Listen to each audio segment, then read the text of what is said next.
Hello, Noob2 here, and welcome back to the ever-growing world of my Digimon headcanons and what-ifs. Today's video will be another dive into the universe of Power Rangers, but this time, we're visiting a team we did not get very much time with. That's right, we are asking the question, what if we gave the Mighty Morphin Alien Power Rangers Digimon partners? Some notes and ground rules first. One, I am extremely sick right now. I'm finally feeling somewhat okay, at least. I've been sick for the past few days, and I just really wanted to record this video. I've been wanting to record this video, so I am hoping that my energy levels are where they can be, but if I sound stuffy or anything, that's why.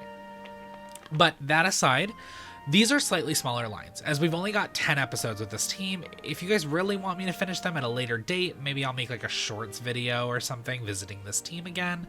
But who knows? Also, this is a video of my opinions. I understand that you aren't all going to agree with me or each other, so let's all just try and be nice and civil in the comments.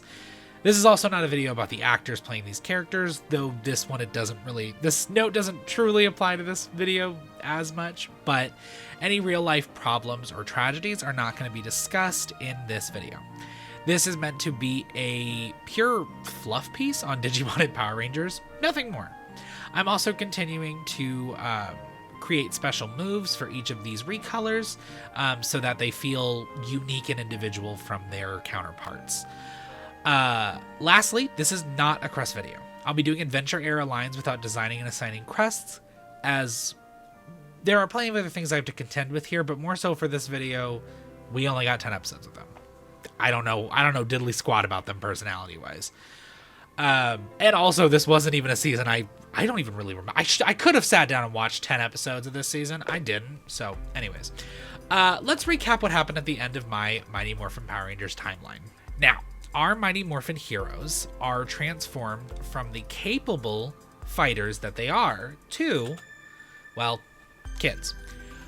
During this time, they of course could not keep fighting evil until the spell was reversed. Do you hear that, Rocky? Do you hear that, Rocky? A small child cannot fight evil.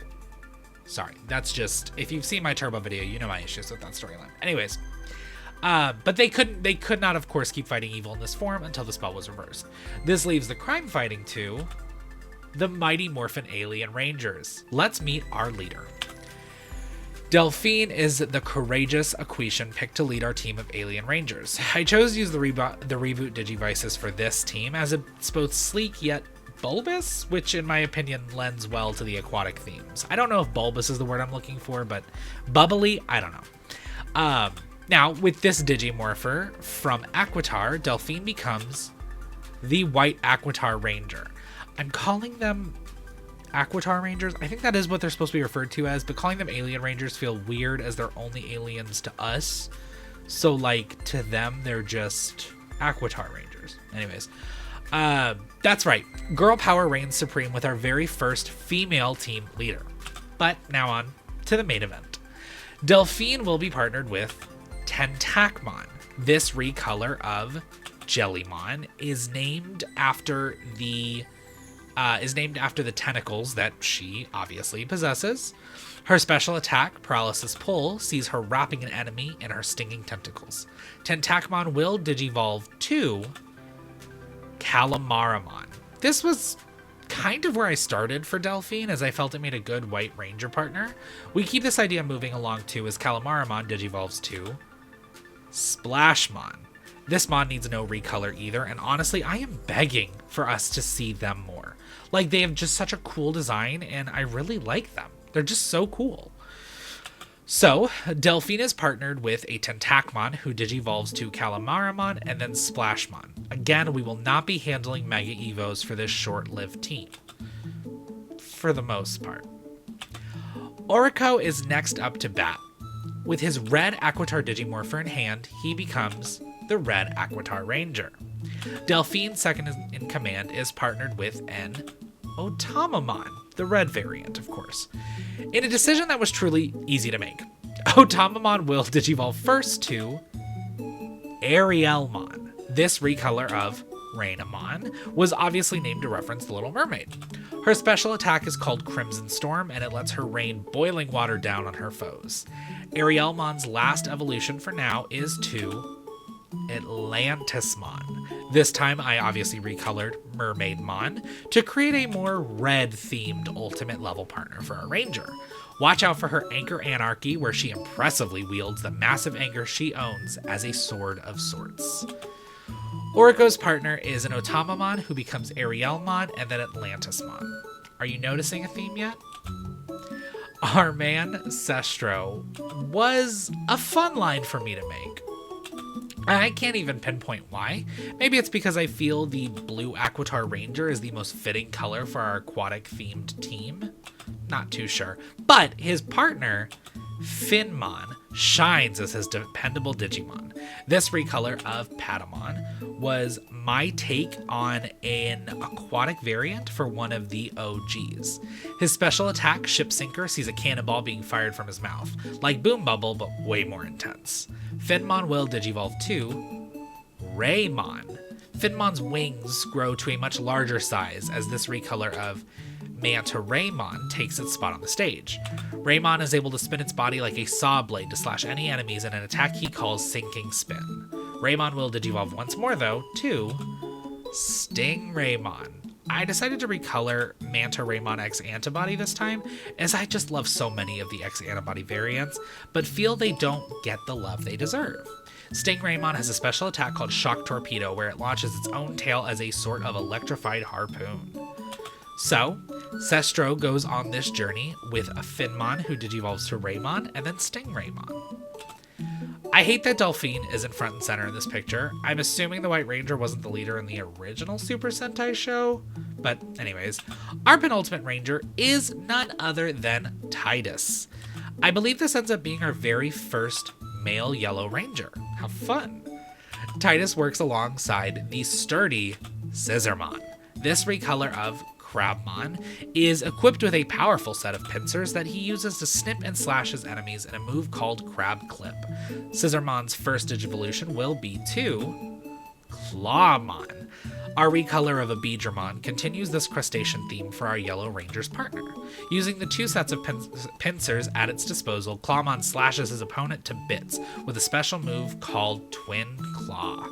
Clawmon will Digivolve once more, though, to Lobsterermon. I don't know if I've used this name before, but I love it for this recolor of Gusokumon. It's one part lobster, one part terror. Lobsterermon. He has a special attack called Crustacean Crash Out, where he hurls himself like a torpedo at his foes. So, Tideus' Scissormon will become a Clawmon and then a Lobsterermon. We round the team out, though, as we meet Corcus. Corcus? Corcus? We're just gonna go with Corcus. This noble warrior is our Black Aquitar Ranger. But every ranger needs their own Digimon, so I gave Corcus Gwynmon.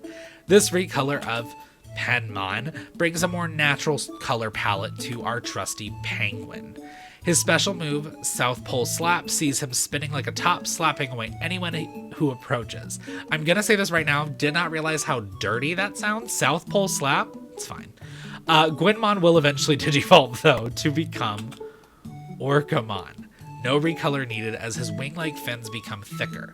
Orcamon, and I've said this before, is one of my favorite armor evos, so any excuse to use him will be taken. Orcamon has one more evo to reach, though, as he digivolves to Killawaymon. That's right, I recolored Waymon to create a new variant of this cool giant Digimon. I of course named him after orca whales, which are widely referred to as killer whales. He launches sentient fish-shaped missiles from his blowhole in a move he calls mermaid missiles. So our final team member is partnered with a Gwynmon, who digivolves to Orcamon, and then Killawaymon. Also, I don't know if you guys could tell, but Gwyn is supposed to be like penguin, you know, Gwynmon. Anyways, so our final, so now, I know I said no megas, but I couldn't help myself. So, in the final confrontations before the Zeo Rangers are brought into the fray, our 5 ultimate Digimon, Lobsterermon, Stingraymon, Killawaymon, Atlantismon, and Splashmon, come together to DNA Digivolve to Aquitarmon. This recolor of Ancient Mermaidmon is a culmination of the entire team's power. Aquitarmon finishes the big bad of the season off with their special attack, Aquitar Armory, which sees several scales fire off like bullets from their armor, controlled by the Aquitar trident they wield. So there you have it, folks. This was our short but fun foray into an Alien Ranger and Digimon crossover. In Space is still next in line, so stay tuned.